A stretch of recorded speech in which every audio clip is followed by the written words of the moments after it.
Hello, everybody. Welcome, welcome, welcome.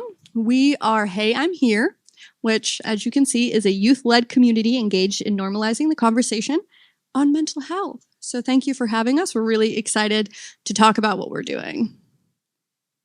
Hey, yeah, it worked. So we're going to start talking about who we are, and then we're going to go into a little bit of what Hey, I'm Here actually is, what we do to spread resilience, a little bit about us and our journey, why peer support matters, and then we're going to do a little bit of question and answer, and then we're going to give you a little bit of some campaigns. So there will be time for questions, don't worry.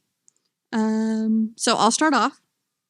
My name is Amanda Stoddard. I am the Director of Communications for a peer-run organization in Hamilton County called the Recovery Center. And I have been with the Hey, I'm Here campaign for about a year now, which has been really exciting, and I've been really enjoying it. I am a certified peer recovery supporter in both the youth and the adult model, and I am a trainer in both. So that is a little bit about me. I am Leroy Bean. I've been with Hey I'm Here for about a year now as well. I'm also a trained youth peer supporter, as well as a spoken word poet and teaching artist, which is also heavily incorporated in how I connect with like my mental health services. I'm Liliana Cavetta. I'm going to be a sophomore at the University of Cincinnati, and I've also been with Hey I'm Here for almost a year now. Yay! I keep wanting to point it at the screen. Oh wait, go back. We need the video. There we go. All right. We're ready. We're part of the Resilience Squad, and we are the voices behind the Hey, I'm Here Ohio campaign. We connect Ohio youth to honest conversations about mental health and recovery. We share real stories and talk about things such as boundaries and self-trust. We share what's helping us grow with you on our social media and website. So if you're finding your own resilience through a challenging time, or you're a caregiver who wants to learn more, we hope you'll let us plant a seed that grows with you wherever your journey takes you next. So like we said, Hey, I'm Here is a youth-led community engaged in normalizing the conversation of mental health. We have actually reached over 3 million people worldwide since 2019, which is really, really exciting. We really wanted to open up a social media forum where mental health was a topic of discussion, where it was a conversation, where these things were easily accessible to the youth. We do try to reach out to youth in a bunch of different ways, and we're looking at primarily targeting youth anywhere from 14 to 27. Did you guys have anything to add to that? I would say our main goal in this campaign is to bridge the gap, like Amanda said, between the resources that are available for youth and the youth that actually are in need of these resources. So making them more accessible to them, like they are there for them, but they need to know that they are supported, and that they can use these resources to their benefit. Yeah, it's important to understand that, you know, the people that are going through these things know how to speak up or advocate for themselves. Sometimes there's some help that we need with each other to translate what we're going through. But for the most part, it's about listening to people's stories and understanding and believing them when they talk about what they're going through and what they need. So that's why this is so important that we do it that way. And to go into the next slide, actually, this is content created by youth for youth. One of the places that we come from is understanding how important storytelling really is. And the interesting thing about social media these days, it is a huge platform for us to continue our storytelling in a new dynamic in this contemporary culture. So we've come to bring it into our own hands and be able to share resources, exercises, tips when it comes to this journey of resilience and mental health, and then allowing everyone who works with us to go out and be able to tell those stories on social media and share those things, because social media can be a lot.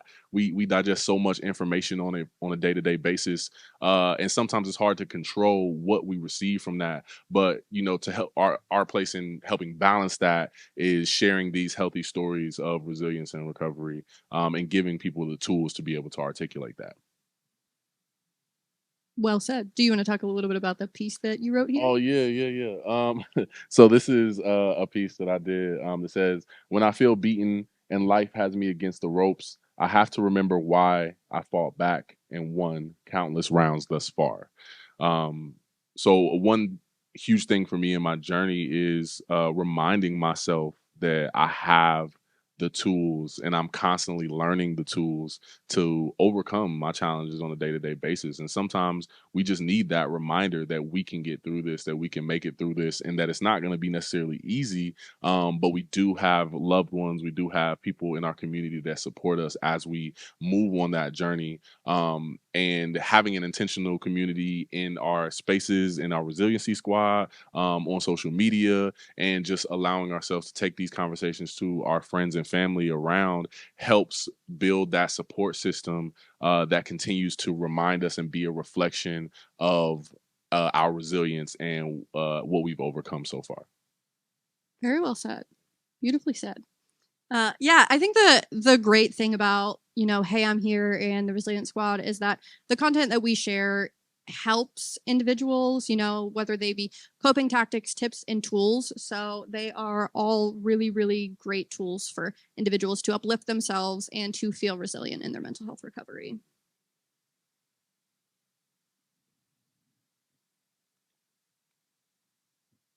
So the purpose statement for Hey, I'm Here is a thought-provoking campaign that shares real stories and connects Ohio youth to a community that helps plants a seed on their journey of mental health.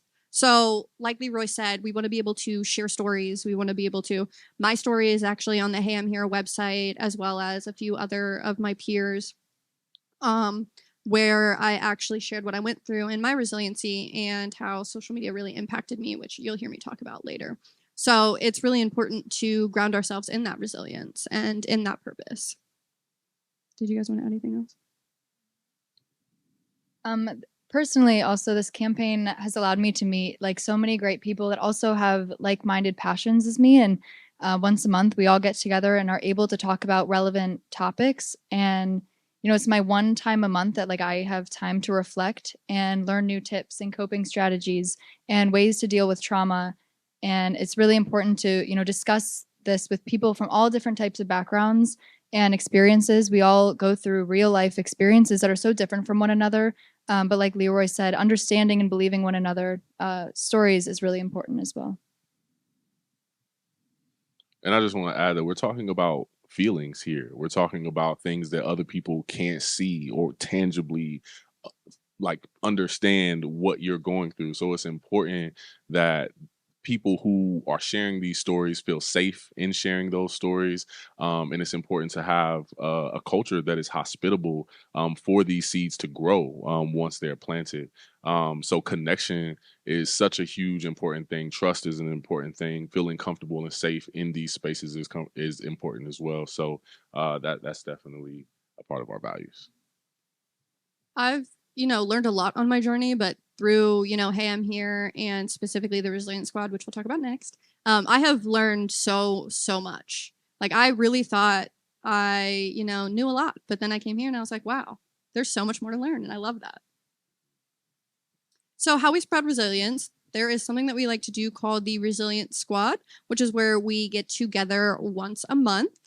And it is ages 14 to 27. We come together, we share coping strategies, we have a specific topic for every kind of meeting that we do. And they're just really great ways to ground ourselves in the present moment, learn tools for resilience, and really bring together a community of peers who maybe struggle or want more assistance or really want to connect with one another. It is such a great way to find that balance and find that community connection and those, tools that some of us may not know where to get them, or some of us may not have them at all.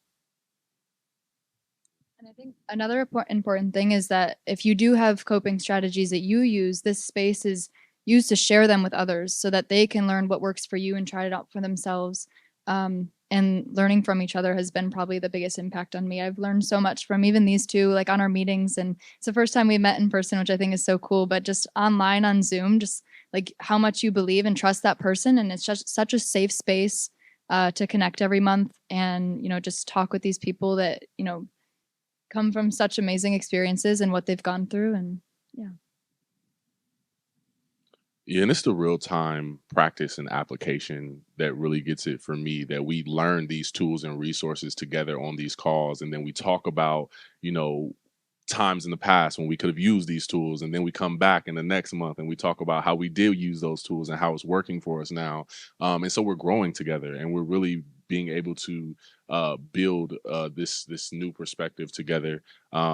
So it's really important to kind of just have that focus in the fact that we're here together and we're building a community together. This is not a place where, anybody's pretending to have it together more than anyone else, or we're not trying. We want to foster a place where people can bring their truth, and we can work through it in real time. So, yeah. There are so many great tools that I've learned for resilience and self regulation in these meetings that have just been really beneficial to me personally. A lot that I've used when, I'm potentially about to panic or I'm out in public and I feel like I'm getting really like worked up or overstimulated or overwhelmed. So these tools are applicable to not only my life, but other people within the Resilience Squad. And so it's so important to have that community and have those tools because I did not have them when I was, growing up.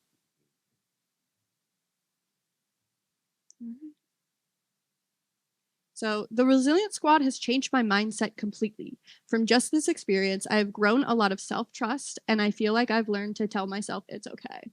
That's one of our squad members. She's 18 years old. So this just shows kind of like the impact of the Resilience Squad and how beneficial it can be, to youth and to peers.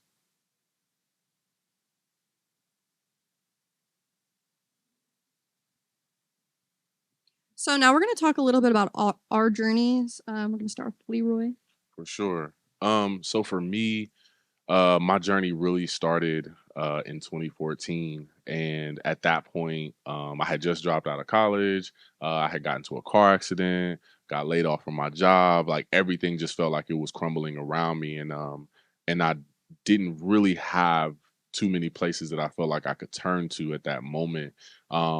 But writing was a release for me and just expressing myself. But soon it came down to me building a community around me or joining communities around me that understood what I was going through, where we could be real about our experiences and continue to help each other. And I was very heavily connected to the artist community in my city of Dayton, Ohio.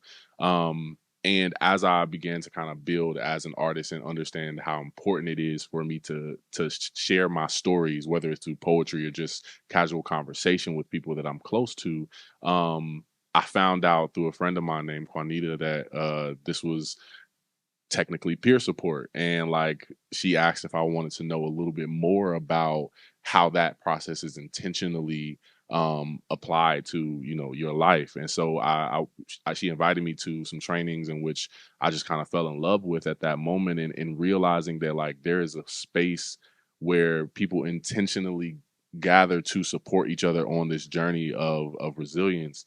And also just realizing how naturally that works for me as an artist, as a poet, as a storyteller.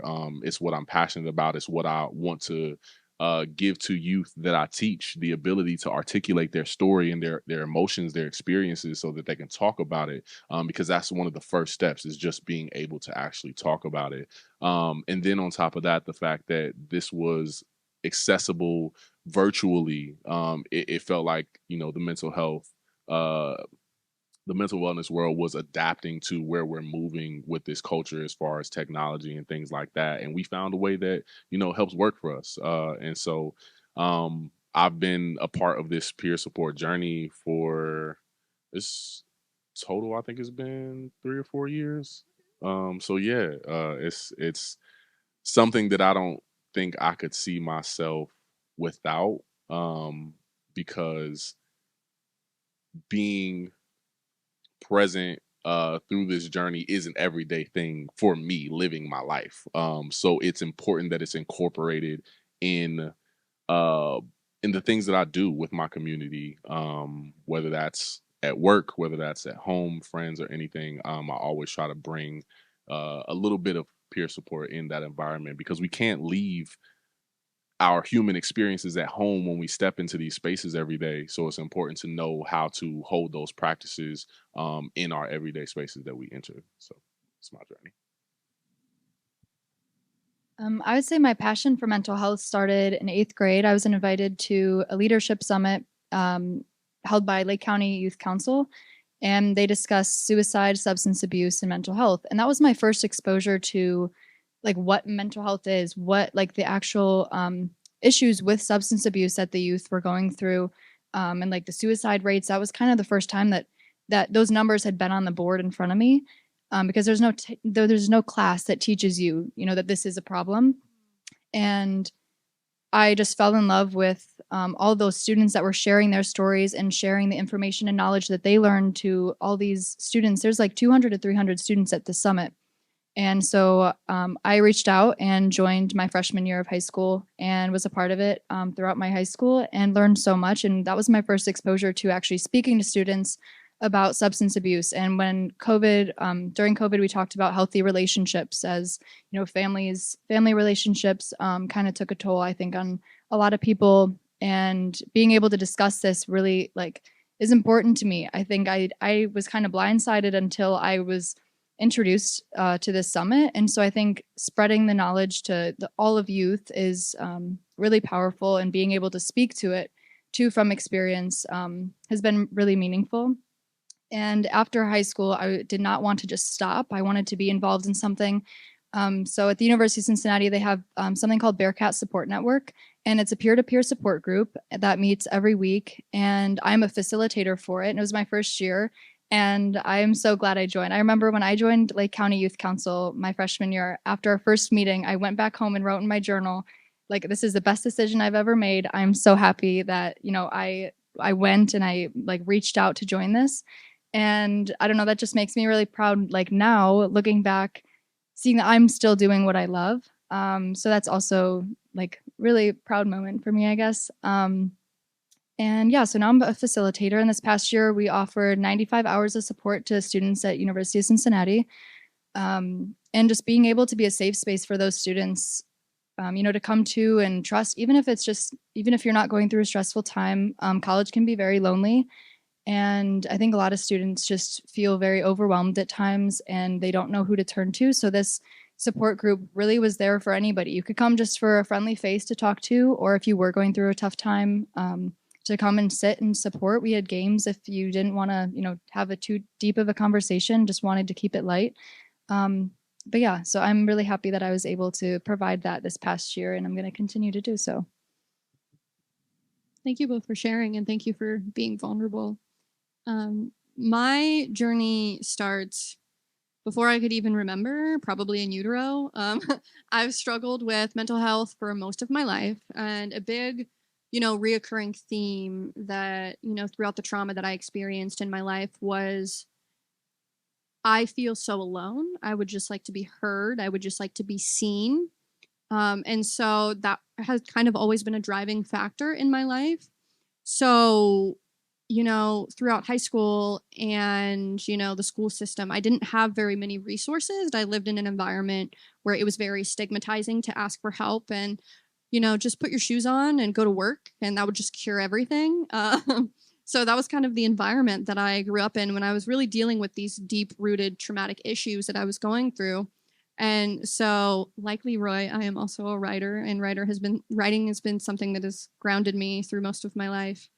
And I ended up starting an open mic night in my area, and just seeing the connections and the vulnerability and the transparency that these teenagers, we had individuals from age 9 to 69 come to our open mic nights. And it was just amazing to see everybody come together and share these stories, these vulnerabilities. People would come up onto the mic and say, I've never told anyone this, so just please support me in this moment. And we would, and the audience would be so supportive. And, that was really my first, experience with peer support. And then through that, I was able to get the job at a peer-run organization, actually, and spearhead an after-hours event series for transitional age youth called RC After Dark.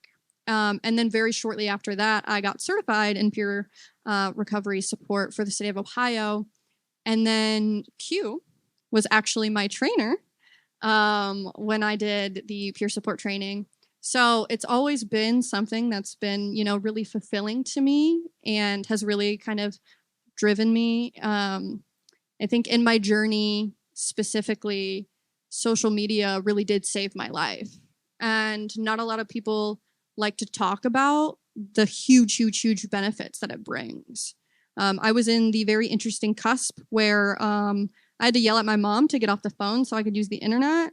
But also, I saw the rise of technology, and thank God for the rise of technology, because I dealt with a lot of repression growing up, and I didn't remember a lot of my childhood trauma until I was in middle school. So I had no idea what was going on with me. And thanks to a woman's blog post who also talked about repression and actually how to heal from it, did she then kind of uplift and show me the ways in which I can heal. And that was really kind of the proponent of changing the trajectory of my life. And after that, I did a lot of research. I learned a lot about myself and about others. And I told myself I was never going to let anybody feel alone as I felt growing up.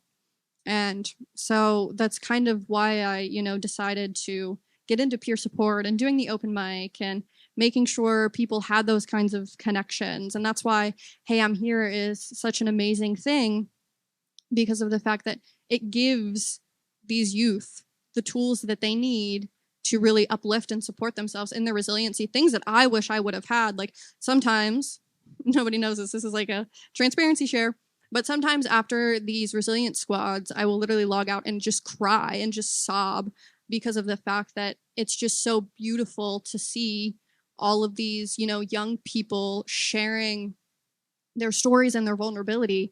And if I would have had something like that, when I was growing up, it would have saved my life even more. Like I probably wouldn't went down the self-medication path of, pills and alcohol. Like it probably would have saved me a lot sooner, and saved me from going through all of that struggle. So that's why, Hey, I'm Here is a wonderful campaign.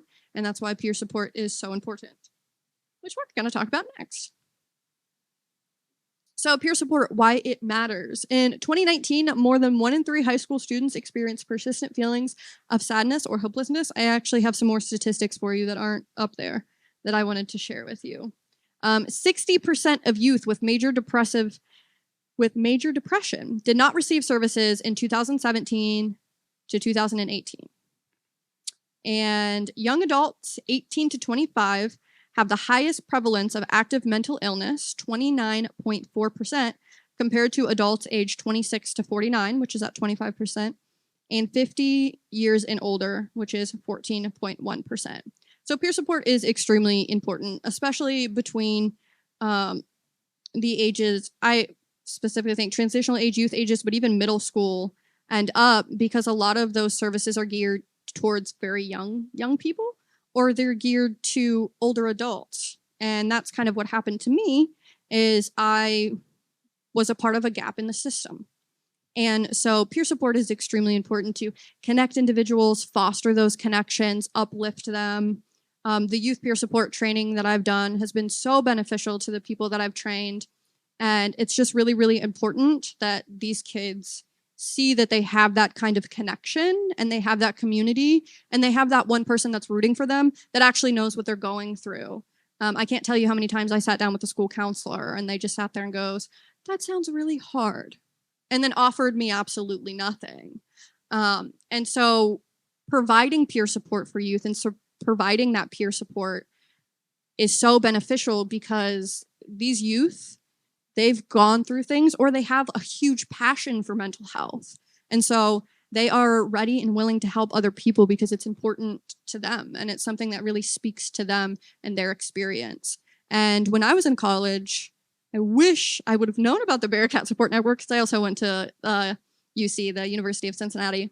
And it would have been a huge help, because I was on campus, I was a commuter, I was alone a lot of the time, I was really struggling internally, and I just kind of wanted that connection, right? Like, can I make friends? Like, I'm kind of an adult now. I'm in this like weird middle between like, Oh yeah, I have friends from high school, but I don't know how to make friends in college. So it would have been a really great support system to have. Um, in terms of why it matters, one thing I actually didn't share around my journey is 2014 is actually when I became more aware of what I was going through. But before that, like I had been dealing with anxiety, depression. I was admitted to a behavioral health facility at one point. There were a lot of things going on with me that in my family, in my culture, weren't really acknowledged. I had therapy at one point, but for the most part, like therapy was really taboo in my family. We didn't talk about those things in therapy. We didn't go to therapy.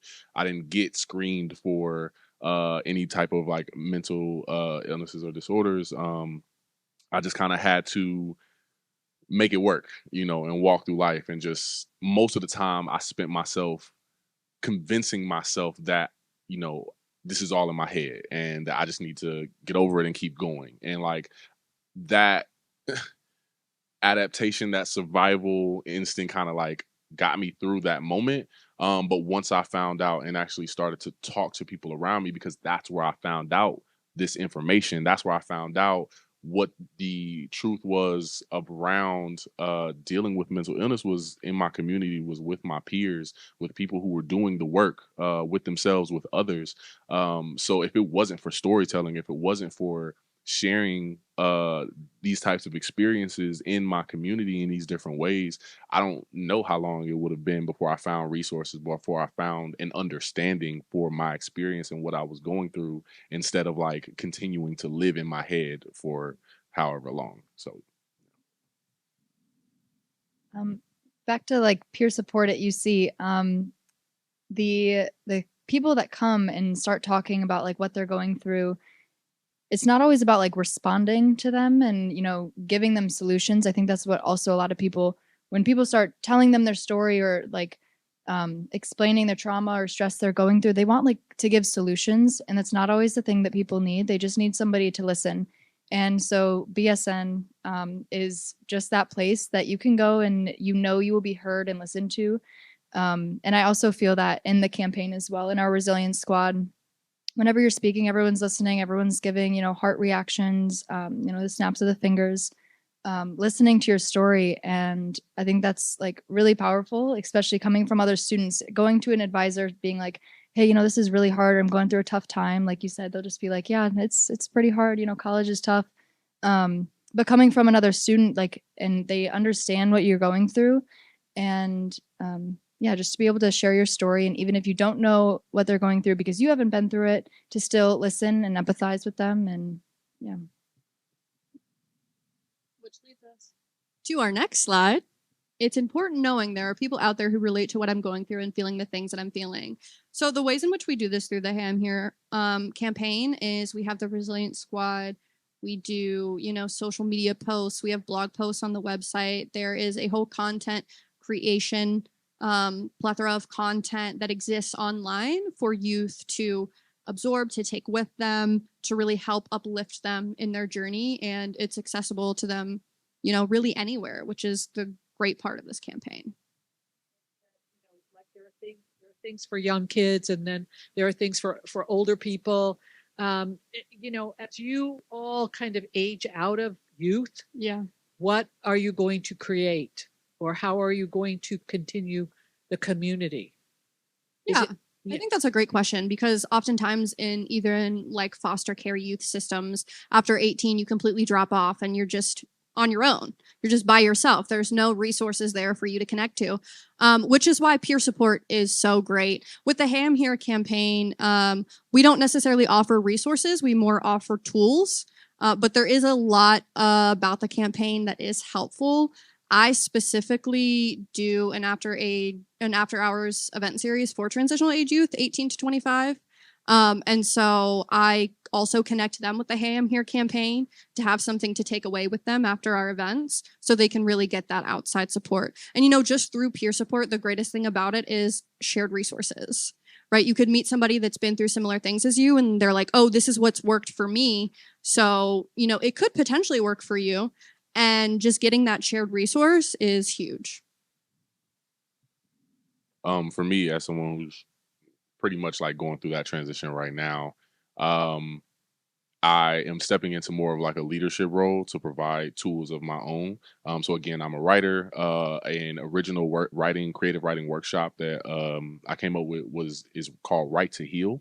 So using creative writing as this cathartic process to move through expressing your emotions, and again, giving people the space to know how to articulate what they're feeling, where they're feeling, and in a creative way. So that is my way of kind of just using what I've learned to give back in that leadership way. You're right. I do the exact same thing. I literally have a workshop called Writing for Healing Workshop. Look at us go. Thank you for asking. Any other Thank you for that. That was a really great question. Any other questions? Yes. Yeah, go ahead. Are there similar organizations in other states, first of all? And then another question that I had is, I'm looking here on your flyer, it says apply today for this monthly professional leadership squad. So that's something I think I missed. You have to apply to be on the leadership squad? Well, to be on the Resilient Squad, you do have to apply. There is like a vetting process because it is such a safe, curated space, so that we want to make sure that the individuals who are in that space are curated specifically to uplift resiliency and really promote a positive kind of, that connective environment. And with the Hey, I'm Here campaign, it's kind of accessible nationally, really anywhere you can access the information. But I think with the Resilient Squad, are we specifically doing to Ohio? Of course. The reason also, so it's only in Ohio right now. I think that it could spread to other states. I think we're trying to keep it Ohio led because it's funded by Ohio Mental Health and Addiction Services. And SAMHSA originally, funded them when they first got started. But when our company took over the grant in 2022, the Resilient Squad was like formed in the middle of that, kind of like, we shouldn't be adults creating this campaign. Like, it was originally just like adult led, and we were creating the content for youth. And I was like, this isn't working. So we brought on the Resilient Squad, and originally it was just like an open application, anyone could join. But what we're finding is that we want to limit the number of people, because we only have a certain amount of money. And youth are paid. So they're paid for their content. They're paid for every time they show up to a Resilient Squad session. So we're growing from a 10-member squad to a 20-member squad. It's not going to be like a really strict application process. It's really more of just to like find out what's your story and hopefully get a little bit of demographic diversity and regional diversity through the application process, so that we can say, we're not just going to bring on people in Cincinnati because that's where I'm from and that's a lot of people that we know. We're going to try and keep this open for everybody so that the doors are open for those 10 extra slots to be a little bit more diverse, if that makes sense. So yeah, it just strikes me that like, so I think some of my own personal mental health issues came from being rejected from things. And I just kind of wonder about like, oh, I even got rejected from the mental health squad, of course. What do I do now? So I just kind of wonder like how you handle that situation if a kid applies or so. Yeah. Where do they go? No, that's a really good thing to bring up, and thank you for just calling attention to it. I think intuitively, I kind of gut feeling know that, and I want to make sure that this process doesn't like suck that way. We had people applying for the leadership positions this year. We opened up 4 leadership positions where youth are getting paid hourly now to lead the campaign in different ways. That's what Leroy was alluding to, is he's kind of aging out, but he's stepping into a leadership role in this. We had 4 people apply. All 4 people got co-chair, like chair positions. We only had 3 positions, but we made it work. So my hope is that if we have a influx and a flood of people applying, and I'm like, wow, this is amazing, we'll ask for more dollars. Maybe it's not from OMAS, but we will find more funding to make sure we can include everybody. But it's right now, it's a funding constraint. That's just where it's coming down to.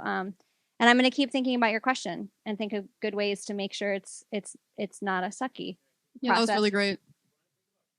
Have there been any there been any moments where you're just like, wow, I'm not really sure what to do with that? You know, like when somebody shares something that might be like, I have no experience with that, or I don't know, like anything that's really stopped the conversation. And you're like, I think you might need a little bit more, you know, than just this group. I don't know if that makes sense. You know, I feel like I've been in peer recovery circles where it's like, we're not really equipped to deal with this. I Yeah, feel of like we need to course. take this on offline. And like, you might really need to get in touch with like a mental health professional to be able to deal with this. One of the participants that we had at the beginning of the year decided to leave because they realized I need to go to therapy. Like if I'm going to do this work, I have to do it myself first. And that was like a self-led thing. And throughout the whole thing, we were very supportive of whatever they decided. And so I think it was like more of an awakening inside of them than it was us telling them, you need to go get different supports. We definitely make it clear though that like this is not a time for like counseling exactly. This is not group therapy, and I would say that none of our discussions have felt that way. Yeah, I was just thinking there's never Yeah. been a time where I felt like in my personal journey as a peer recovery supporter, yes, but in these resilient squad spaces, no. But I think the really beneficial part of people like me and people like Leroy being in these spaces is that like we are peer supporters. So if resources are necessary, you know, there is that possibility that we could potentially connect them to some. I was just gonna say, like, that's the difference between the resilience squad and the peer support group. So we're not trained to like deal, like, if somebody brings up sexual harassment that happened on campus or like thoughts of suicide, we're supposed to, I think Title IX, we're supposed to report that. Like, we're Title IX reporters as facilitators. So that kind of stuff we have to report. But in the squad, there's never been a time where I felt like somebody was just like venting like a counseling meeting. And it's always very like productive conversation, but the peer support that's when it kind of differs from the resilience squad. But So I was wondering if you guys use a lot of mindfulness-based strategies to help teach coping skills, and if you had a resiliency scale or certain areas that you try to use to measure if someone is improving their resiliency. That's a really good question. We do have, what is Jen's title? She does somatic breathwork stuff for a living.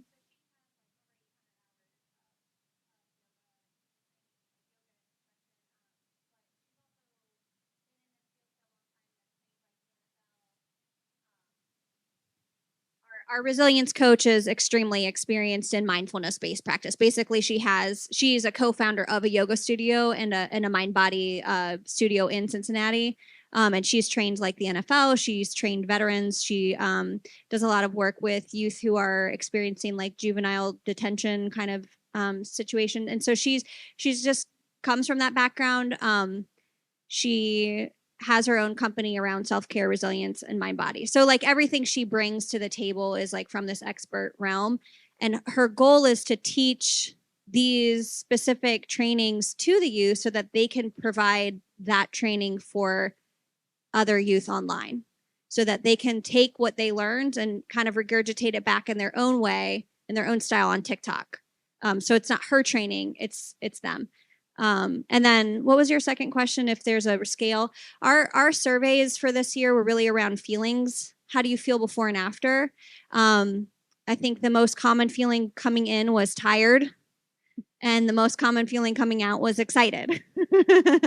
So we use like a feelings a feelings chart and let them just kind of do that every session before and after. So this year we're going to get a little bit more sophisticated with data because we know that's also how you get funding. So that's a really good question. I like that. I will take that home with me.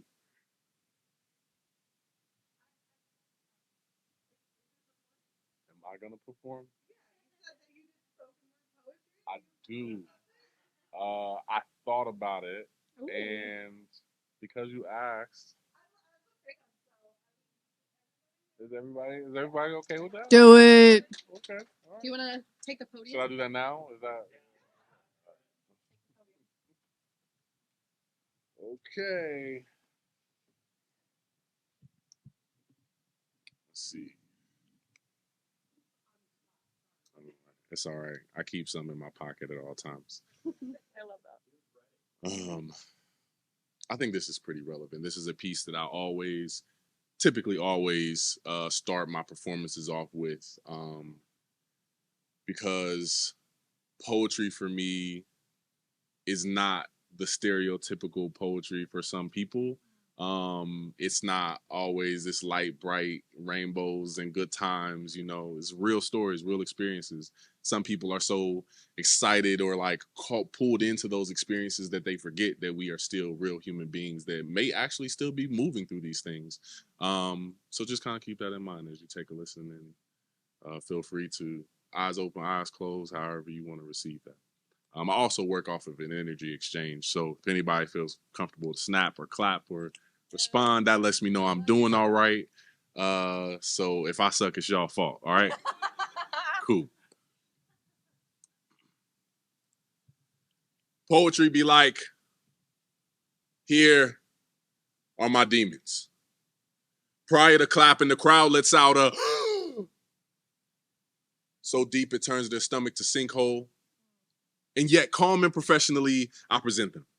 While my stomach is literally upside down, or perhaps gravity ceased to exist for a moment in there. Either way, why haven't I digested these butterflies yet?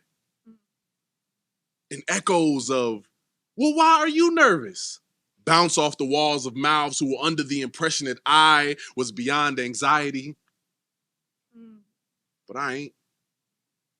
And truthfully, I'm nervous because this is an execution of self. This is exorcism. Spill demons on stage, written with precision to get surgical as I cut deep and bleed as your sacrificial lamb. It's never just a performance. It's more like a Monsters, Inc. scare simulation as I manifest a magical door out of my metaphors, a gateway to my closet where paranormal of past and present feed on my screams nightly. And to you, it's just a cool scar that all the kids gather around to commend me on my bravery in surviving. But to me, it's still a very fresh wound. And yet I pour alcohol on it in front of you to prove that I'm healing, to let you know that it's painful. But this is the process, or else letting a wound sit and fester leads to a fatal infection. I'm nervous because I'm about to step up there and get completely naked while you sit behind your own private canvas as you sip your wine with a facial expression that's left open to interpretations. And you know I'm sensitive about I'm nervous because, well, this is me making a mirror out of you as I step outside of my body to speak the lessons that I need. And I'm not too sure what the truth will look like unleashed. In peace. Thank you.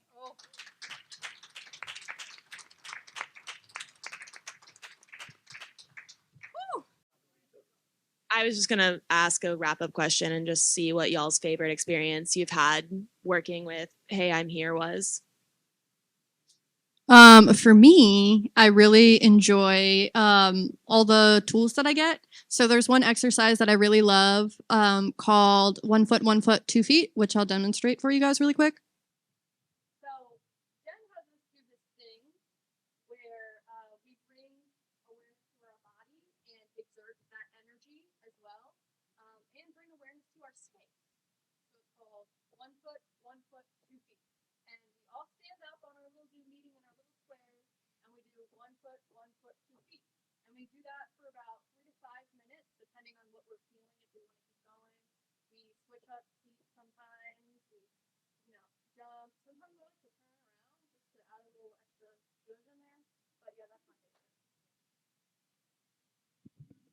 I don't know if I have a favorite moment. I got this thing with favorites. Like favorite is what I feel in that moment. But as an overall favorite of the group is the fact that I'm reminded that I'm human. I forget that a lot. I forget that, it's okay to go through things. It's okay to be wrong. It's okay to have off days. And these are constant reminders that, like, it's okay. You're human. We're all on this journey together. One of the most impactful things that was said in one of the squads was And I'm paraphrasing, but you can't build upon successes that aren't acknowledged. And I'm really hard on myself. And even being hard on myself, I've had a lot of successes, small, big, whatever. But it's always been hard for me to move on to the next thing because I have not acknowledged the fact that I just got done doing something great. And instead, it's like I'm still trying to prove something to someone, myself, maybe. I'm still dissecting that. But that was something that was like really impactful for me in that session. And just like I said, continuing to show up reminds me that I'm human. Yeah, I think every session Jen always asks, does anybody want to share any successes or anything that like everybody wants to congratulate? And that kind of gives me a time to, like Leroy said, reflect and be like, like I did a lot of things this past month. Like, what am I proud of myself for? Because a lot of times you just skip over that, whether it's the small things or even, getting this huge, scholarship or, doing something big. And then also I just think getting a platform to share content, like share what I learn with other, people that are my age and just the youth in general. I never thought that I'd have like this platform to like share my passion with others and continue to learn all these tips and tricks that we can share online. So that's just been like a great opportunity. Hey, I want to thank you, Leroy, for that poem. That was wonderful. I'm not ashamed to say I had a wee bit of tears welling up in my eyes listening to it. Now for the question that really isn't a big deal, but I'm from Dayton. Do you do your poetry at places in Dayton? Yeah, for sure. Where would that be? Oh man, almost anywhere that there's a place to perform. Yeah. I actually have a performance coming up the first weekend of June. I'm not sure if you're familiar with First Fridays and Front Street Galleries.